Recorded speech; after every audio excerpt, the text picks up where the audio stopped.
Faye Serigne, encore interdit de sortie du territoire. Mansour Faye dénonce une agression contre l'état de droit. Moom ki nga xam nekk moo di Mansour jàpp nañ nag lu nu mel benn agression la si li nga xam nekk moo di état de droit te itam du ko nangu benn yoon ki nga xam nekk moo di Mansour Faye jàpp na ni nag doo daal di piétiner cette décision bi nga xam ni itam moom la Cour suprême daal di li nga xam nekk moo di décidé ni Mansour nañ ko jox benn notification wala ko ñu bàyyi ko mu daal di dem du notification si ba mu bëggee dem daal di koy tawaat ni Mansour mënoo daal di génn li nga xam nekk moo di réew mi exactement. Alors Serigne, donc qu'en est-il de la décision bu Cour suprême suñu xool ni ki nga xam nekk moo di Mansour il a été une fois arrêté que ni du yéeg si li nga xam nekk moo di loppalaan bi. Est-ce que Mansour Faye Cour suprême dañu ko demal tukki Cour suprême boo ko lool de. Cour suprême dañu nañ ko notifié lu tax mënul génn. wala ministre de l'intérieur wax gars yi wax équipe am boo nekk aéroport bàyyi Mansour Faye mu dem. kan ma wax loolu. non ñaar la. Cour suprême ñaar la ko jox soit ñu notifié ko. soit ñu réglé ñi nga xam ni itam ñoo nekk ci aéroport bàyyi Mansour Faye mu dem voyage concrètement. waaw xam nga Mansour ñi nekk aéroport. mënaguñ koo bàyyi mu dem. parce que xam nga Fall. l'État du Sénégal dafa déposer recours. recours boobu tamit ñoom weddi nañ ko Serigne. waaw bu leen neexee ñu weddi ko. ñan ñoo ko weddi. Les avocats de Mansour Faye nee nañ déposé ñu recours. peut-être mais man d'après mes informations. l'État du Sénégal a déposé un recours. contre la décision de la Cour suprême. Et lolo, c'est dans l'ordre normal des choses. Peut-être, hein? Alors, pour revenir sur la décision du juge, donc le juge des référés a donné injonction au ministre de l'Intérieur de faire respecter la liberté, autant pour moi, de circulation de Mansour Faye. Désormais, il peut se déplacer librement, à préciser, justement, Maître Amadou Sall. Mais le juge du moi, soit, notification, le juge ordonnant au ministre de l'Intérieur d'instruire la police de l'air et des frontières afin de lui permettre de voyager sans entrave, ce fait que nous décision de justice. Ouais, mais nous sommes dans un état de droit. Je suis parfaitement d'accord. Ce fait que la Cour suprême doit wax ni Mansour Faye nañ ko notifier lu tax mënul génn war nañ ko xibaar war nañ ko notifier mais su fekkee itam état du Sénégal dafa déposer recours boobu mën na gànkal loolu. recours bi dafay suspensif mais da koy suspensif. da koy gàntal ba keroog ñuy épuiser les voies de recours. moo tax man du ma si xuus nag du ma weddi nag. ñu ne itam état du Sénégal déposé wul recours. waaye man suma ultime conviction ak lu ma am si sumay élément d'appréciation. mooy l'état du Sénégal a déposé un recours.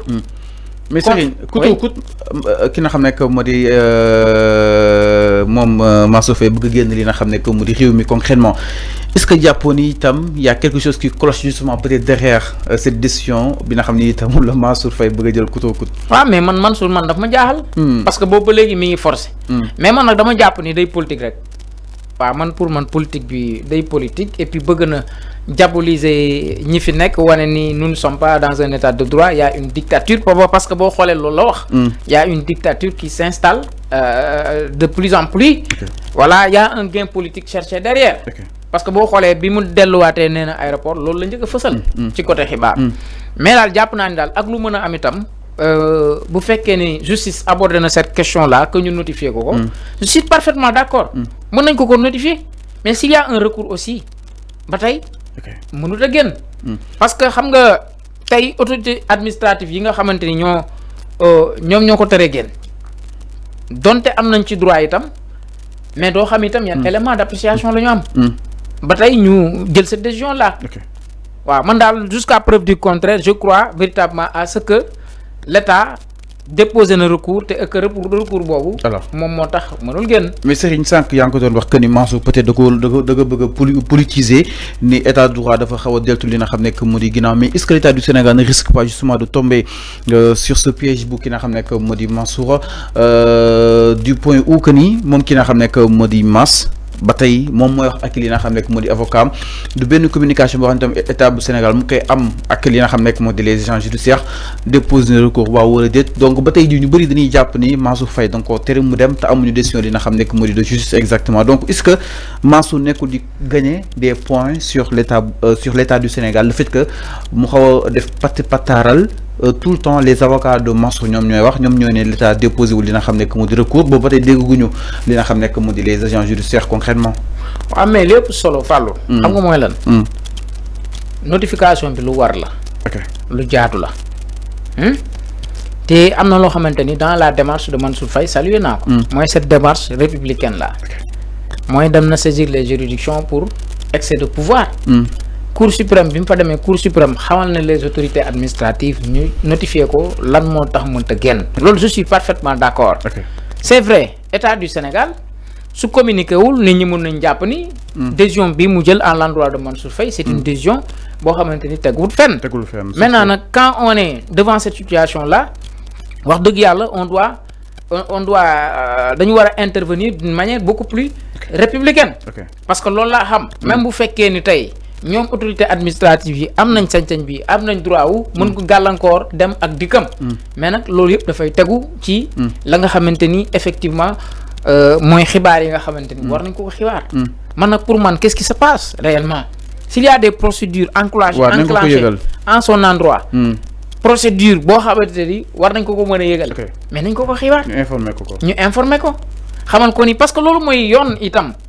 C'est vrai parce que am na loo xamante ni buñ ci demul mën nañ tomber dans le piège te loolu mën na discréditer l'image de l'État et c'est pas bon c'est pas joli kon man pour man l'État du Sénégal nañu communiquer ci loolu bu fekkee y a un recours nit ñi xam itam man jàpp naa ni c'est important voilà c'est important.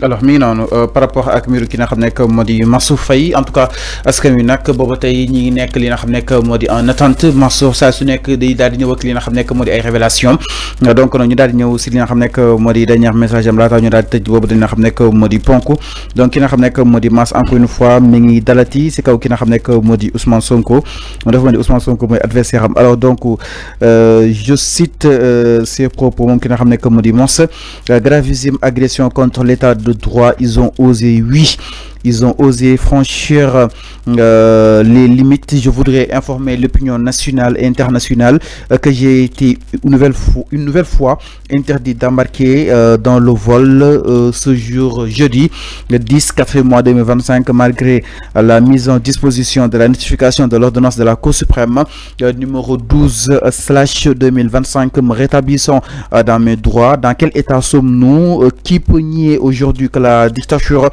s'est installée au Sénégal, mais grande et intacte demeure ma détermination à jouir de tous mes droits de citoyen libre. Moom ki nga xam ne que moo di Mansour Faye kàddu yoo la daal di yëkki exactement ginnaaw ba nga ko daal di aye à ce que pour mu daal di génn réew mi. Alors ñu daal ñëw itam si beneen ponk sans plus tarder exactement du côté de la régie ginnaaw loolu dañuy ñëw si mbiru ki nga xam ne que moo di Adji Sarr nag ak li nga xam ne que moo di justement nationalité